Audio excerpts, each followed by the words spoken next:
could handle the kind of role he had in the season opener, playing as much as he did on defense, and also getting in on offense? Practice. I mean, that's all you got is practice. We watch him, how he handles himself in meetings and how he can take things from meetings to the practice field, and then when you put him in competitive situations on the practice field, how he responds. So it was, just like when we watch Sammy Watkins, like, okay, he's got it. Let's go. So that's where the confidence comes from, is on the practice field. See a guy whose maturity stands out for someone of his age? Oh, there's no question. I mean, he's special. And I've never been around one like him, ever. I mean, he's just a different guy. His mentality, his coachability, his maturity, his demeanor. He's just a very selfless guy, very humble, very smart, and just incredibly athletic. He's just gifted for his size. You just don't see many human beings like him. What was your take on the defense this weekend? Coming into the season, once again, it was a question mark replacing 8 guys on the defense, and once again, the defense seems to have stood the task. Yeah, they really played well, and again, a lot of we didn't really know. I mean, we had a good base plan, and we had kind of a plan A, plan B, of some different things that we could see, but they did a heck of a job.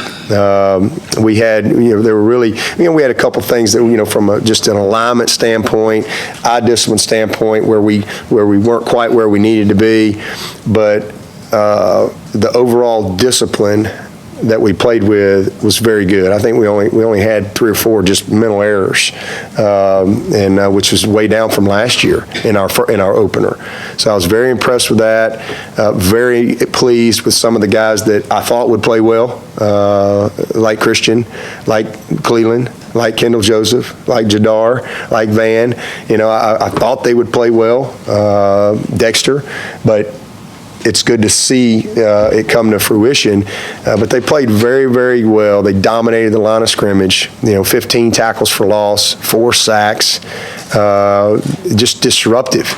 And then we created the 3 turnovers, including the 4th down hit by Boulware. So I thought they did a great job. The 2 biggest issues that we had in the game defensively were, 9 minutes to go, you're up 2 touchdowns, and we bust cover 3 because our middle safety and wants to come make a play on a play action, on a run, on a reverse, and that's not his job. And so that's where we got to grow as a defense, because that got us in trouble last year. We would get undisciplined at times, especially when we had leads. And that's where we got to improve. And everybody just doing their job, doing their job. That led to a huge play. And it might be the only mistake Jadar had in the game. Jadar played great. But he's, sometimes these guys get so competitive and they want to get, that's a good thing. But you got to stay disciplined. And, he's, when you're a 3-deep safety, you're the 11th guy to the party. You ain't breaking on anything until that ball's 5 yards past the line of scrimmage.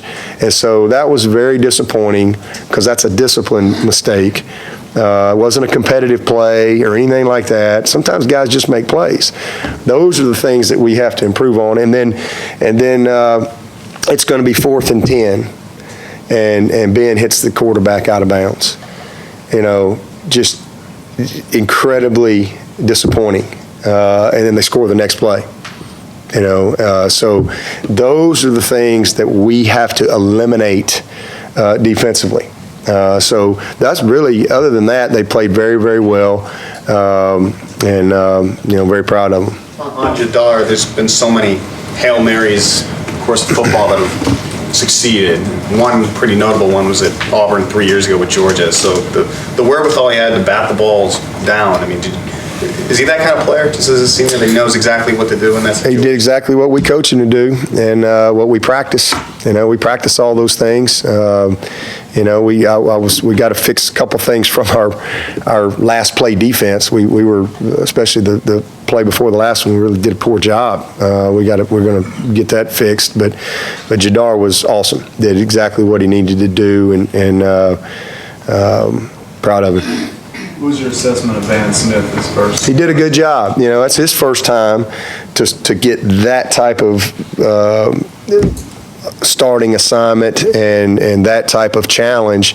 Not quite as consistent finishing some of the tackles that we need him to be, but I think he'll get his sea legs under him and be, you know, it wasn't too big for him, but I think that experience is going to really pay off for him. He's a heck of a football player and very, you know, just instinctive in playing the game. So I think he did a heck of a job, you know, and that, especially with all the misdirection and all the things, he played with very good discipline. Even on the wheel route that they got him on the pick play and the wheel route out the sideline, you know, that was a tough play, but he really played it well. He just, if he keeps his eyes on his guy, he can go make the play. But he ran about 5 yards looking back, and so, you know, he's not quite. So those are the little things that he'll learn, but the guy wasn't running wide open. I mean, he saw it. We just got to clean up some technique things with him, but proud of him. Did a good job. 14 tackles for loss were more than any game last year. Were you surprised that the defensive line played so well and so dominant with some new guys? Yeah, it was actually 15 tackles for loss. I think Lamar got a sack credited to him. It ended up actually 14. It was 14? They credited Lamar with a tackle for loss, but didn't call it a sack. Didn't call it a sack. Okay. It was 14. All right. 4 sacks. Is that right? Okay. 14 tackles for loss. No, I'm not surprised because we practice against them every day. They're a really good group, and you know I think I don't know, Tim, what we've got, like, I think 3 years in a row we've been either first or second in tackles for loss. Total tackles for loss, the first each of the last. There you go. So that's kind of an identity that we have on defense. You know, Coach V and Dan and Marion, man, they're hanging their hat on being disruptive up front. They do as good a job as anybody, and then our players take a lot of pride in winning those individual matchups and playing on the other team's line of scrimmage. What type of difference does that make for the linebackers and defensive backs? It makes a lot of difference because it creates, you know, havoc in the offensive scheme. I mean, it's hard to get in rhythm when you got people in your face. You know, you can't really get comfortable, and so things happen faster. Balls are not quite as sharp or accurate as they need to be. You know, it creates problems. It helps them when they have to. They can't just double one guy. It helps linebackers run free to go make plays, and so I mean, it all starts in the trenches. I mean, it's no different on the offensive side. If you're good up front, you know, you got a chance. You got a chance. I know you were down there to win a beauty pageant, but there are a lot of folks that are dismayed by the way your offense played. They expected so much more because of the overall veteran and the hype of the quarterback and all this kind of. Well, I'm sorry we disappointed them. That's all I can tell them. You know, we went to win the game, and that's what we did. You know, we did drop 3 touchdown passes that we normally catch, and we did have a fumble in scoring position. We weren't quite as clean. 4th and 5, we're going to probably hit Dion for a touchdown, and we get a tip ball. Then another 3rd down, we get a tip ball because we don't cut the guy like we're supposed to. So we just miscued on a few things. We'll be just fine offensively, but I think that's great, though. I'd be honest with you. I think that's great. I think that means we've become a relevant program when there's a group of people that aren't even happy when you win. Hey, I feel sorry for those folks. We just happy. We want happy to win. We're always going to get better. But I can remember a time not very long ago nobody would have expected us to go to Auburn at 8 o'clock on national TV primetime and win. Now we're expected to win, which is awesome. That's where we want to be. And we're supposed to win by a certain amount and all that, but that's not my objective. My objective is to find a way. My job is to win football games, not make other people happy by how we win. My job's to win games, and that's what we try to do each and every week. And we've been pretty consistent. But I love that mentality and expectation. That's where we want this program to be. How close is where is Austin at as far as his track to return? Austin Bryant. He's doing good. He's doing good. I don't really have a set day right now. It truly is a day-to-day thing. I mean, it's kind of on his human body on how quickly he heals up, but he's doing very well, and just as we expected, getting better day by day. So certainly out this week and next week, and we'll go from there. Is Georgia Tech realistic? I think it's a chance, but I don't think we can even speculate on that until we get through these next couple weeks. His return certainly will have something to do with this, but the way Christian played the other night, can you draw conclusions on where he should play this year and or He just plays D-line. That's where he plays. He's a D lineman, and gives us a lot of versatility. He can play the shade. He can play the 3 technique. He can play the 5. We can put him in a jet 9 technique. We can do whatever we need to do with Christian Wilkins. So he could be anywhere. What are the biggest ways in which you've seen Cleveland Farrell grow from when he came in here to where he is now? Well, physically, just confidence. We almost played him last year, but he was coming off of that knee surgery, and just didn't quite have his foundation the way it needed to be, in our opinion. And we really wanted to throw him in that power hour and kind of let Joey transform him a little bit. But we kept him with us for about the first 4 or 5 games, I believe, because we didn't really know what was going to happen. All of a sudden you lose Shaq or Dodd. And we were fortunate because those guys stayed healthy, and so we were able to hold him. And because of that, I mean, his just confidence and his strength and everything is just much, much better. He's healthy. He's had that full amount of time, coming off of that knee and really strengthening it.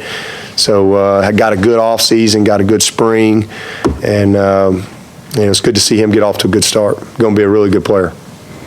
Coach, there's so much time building up to that first game, and now we move to a week-by-week basis. After seeing the team play in a game-like format, actually, how does that change your planning and preparation moving forward on a week-by-week basis? Well, it's actually, I was talking to the team about that yesterday. It's actually great to kind of get in the rhythm and the groove of the season. It's been a long month to get ready to play, and then we started school, and we still had 17 days before we played. That extra week of school, and so last week wasn't really truly a game week as far as how we like to prepare our team, whereas this week is. So it feels good to get in that normal routine as far as what we do on Monday and Tuesday and Wednesday with our guys. So I enjoy that structure and that rhythm of the schedule. Anything else? Did you get a chance to glance at Florida State last night? And Yeah. So did you. What did you think of the quarterback? Whew, he was impressive. I thought he played a great game. It was a great win. A lot of poise, to get down. Obviously, they had some mistakes early, and to get down and to have the poise and the confidence to come back. I think that's was impressive to watch. And I think 7 top 25 teams lost over the weekend. What does that foretell, you think, for this football season? I don't know. All it foretells me is that preseason polls are a waste of time. I mean, that's what it tells me. That's why we shouldn't have preseason polls. We had an upset. Well, how do we know it's an upset? That might be the best team in the country. Didn't we have a team win the national championship wasn't ranked a few years ago? It might have been Auburn. Auburn wasn't even ranked and won the national championship. So that's what that means. Okay, so the teams that lost to Auburn early that year, oh, it's an upset because you lost to an unranked team. No, they're just a really good team. Nobody knows. So that's all it really means to me is preseason polls are a waste of time. We ought to wait till October. But then nobody'd have anything to talk about on the radio shows. It'd be have no anything to write about and nothing to speculate about. And then, so I get it. It's fun. I got to do my poll. Pretty quickly. I got to call it in. Be mad at me. I'm going to be late today. But, so it's, who knows? I mean, it is just such a crapshoot right now. But it'll settle out, and you'll start to see who's real and who's not. Coach, like you said, 5 games away from home is a long time. How do you want to see the team respond to being here in Death Valley?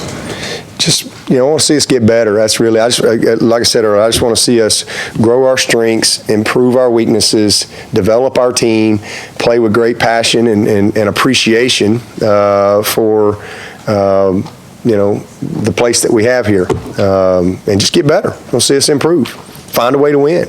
I mean, that's the bottom line. It's going to be a tough game. It's going to be a tough challenge. People that look at Troy and they go, Troy, where's that? Let me just tell you, these old boys can play. And they will come here confident and ready to win, and they're going to beat some people. They're going to beat somebody they're not supposed to beat. I just hope it ain't the Clemson Tigers. So we got to have a great week of preparation. All right, Coach, we'll do your full. All right, thank you. Appreciate that.